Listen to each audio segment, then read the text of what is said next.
بندہ بھی ہے، تواب اللہ بھی ہے۔ اللہ تواب ہے، بہت توبہ کا قبول کرنے والا، بندہ تواب ہے، بہت زیادہ توبہ کرنے والا۔ وہ حدیث میں آپ کو سنا چکا ہوں، کل بنی آدم خطاؤون وخیر الخطائین التوابون۔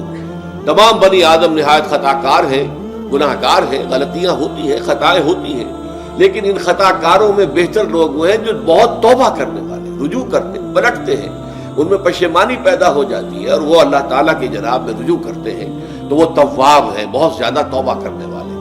لیکن اللہ کی جناب میں توبہ جب بندہ کرتا ہے تو وہ الہ آئے گا، تابہ الہ، اس نے توبہ کی اللہ کی جناب میں۔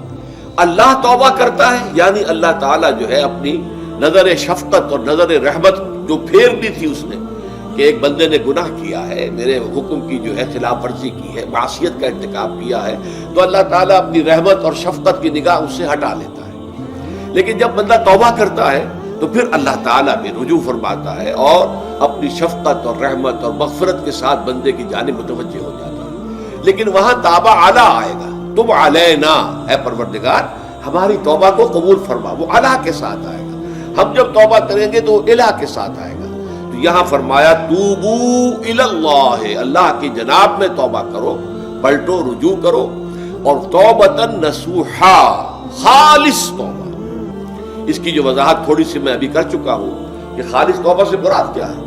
یہ نہیں کہ بس توبہ کی ورد ہو رہا ہے اور توبہ جو ہے وہ اس کے کلمات زبان سے ادا کیے جا رہے ہیں۔ بعض لوگ ہیں وہ جو آیت کریمہ ہے اس کا 1.25 لاکھ کا ہو رہا ہے، ورد ہو رہا ہے، کتنا ہو رہا ہے، اس کی تسبیح پڑھ رہے، اس سے کچھ نہیں ہوتا جب تک کہ دل کے اندر گناہ سے نفرت پیدا نہ ہو جائے، حقیقی پشیمانی نہ ہو کہ یہ مجھ سے بہت غلط حرکت سرزد ہوتی رہی ہے، پختہ ارادہ نہ ہو کہ آئندہ یہ کام نہیں کروں گا یا کروں گی، اور یہ کہ بالفعل بھی اس کام کو چھوڑ دیں۔ یہ 3 شرطیں کم سے کم ہیں ان چیزوں میں کہ جو حقوق اللہ میں سے اللہ تعالیٰ کے حقوق، ان میں کوتاہی ہوئی ہے، ان میں غلطی ہوئی ہے، اس میں انسان نے کسی معصیت کا ارتکاب کیا ہے، تو 3 شرطیں۔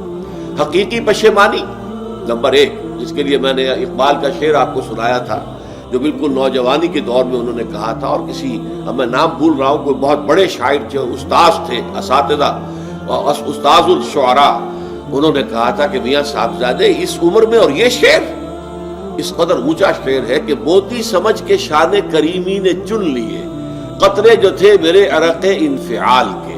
انفعال کہتے ہیں شرمندگی کو، کہ میں جب شرمندہ ہوا کہ میں اللہ کی جناب میں یہ کیا حرکت کر بیٹھا، تو اس سے میرے پیشانی پر جو پسینے کے قطرے رونما ہوئے، اللہ تعالیٰ نے ان کو موتی سمجھ کے چن لیا۔ اللہ تعالیٰ کو بندے کی توبہ سے اتنی خوشی ہوتی ہے۔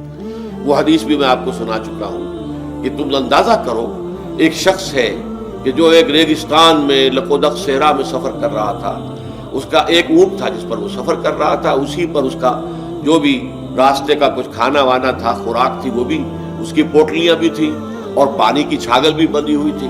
تھوڑی دیر کے لیے وہ ایک درخت کے سائے میں بیٹھ گیا استراحت کے لیے، تو اسی میں آنکھ لگ گئی اس کی۔ اب جب آنکھ کھلی تو دیکھا کہ اونٹ غائب ہے۔ اب اونٹ گویا کہ اس کی زندگی کا واحد سہارا، کہاں جائے گا بغیر اونٹ کے؟ اس دوڑا دائیں بائیں، شمال جنوب مغرب مشرق، سب میں کہیں جہاں تک وہ کر سکتا تھا اسے کہیں اونٹ نظر نہیں آیا۔ تو پھر وہ اسی درخت کی سائے میں آ کر بیٹھ جاتا ہے موت کے انتظار میں کہ اب تو موت ہی آئے گی، نہ کھانے کو کچھ، نہ پینے کو پانی، نہ سواری کہ میں کہیں یہاں سے نکل سکوں۔ اچانک دیکھتا ہے کہ وہ اونٹ تو کھڑا ہوا ہے اور وہ سامان بھی موجود ہے۔ تو اس میں فرط مسرت کی وجہ سے خوشی اتنی شدید ہوتی ہے اسے کہ وہ کہنا تو یہ چاہتا ہے اللہ میں تیرا بندہ ہوں، تو میرا رب ہے، لیکن وہ کہہ یہ بیٹھتا ہے اللہ میں تیرا رب ہوں، تو میرا بندہ ہے۔ یعنی اتنا وہ اپنے اس میں حواس کھو بیٹھتا ہے خوشی کی وجہ سے۔ اتنی ہی خوشی ہوتی ہے اللہ تعالیٰ کو اپنے کسی گناہ گار بندے کی توبہ سے۔ اب آپ اندازہ کیجئے، یہ ہے جو تشبیہ حضور صلی اللہ علیہ وسلم نے توبہ کی عظمت کے لیے